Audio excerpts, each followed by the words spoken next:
Hey, what's up folks? In this project we're building a scoreboard using an LED matrix and CircuitPython.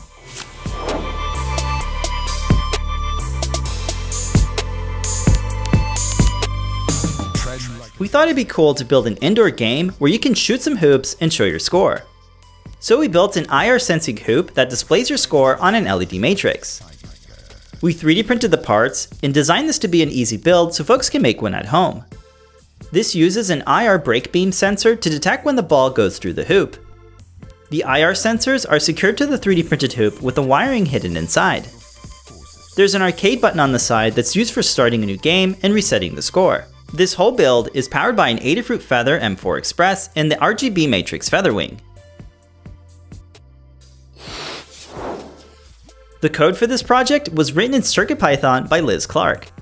On startup, a bitmap gets displayed and checks if the arcade button has been pressed. When the button is pressed, a new game starts and shows the scoreboard. Each time the IR sensor detects break, the score increases by 2 and plays an MP3. If the button is pressed while playing a game, the score is reset and goes back to start. All of the code, images, and audio files live on the device like a USB drive, so it's easy to change and modify.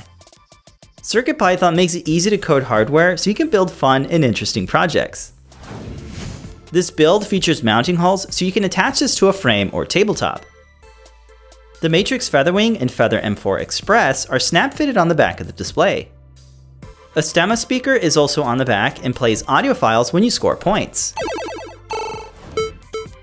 Be sure to check out the Learn Guide for a full step-by-step tutorial on building this project.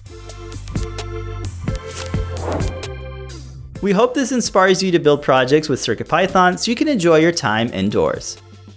Thanks so much for watching and be sure to subscribe for more projects from Adafruit.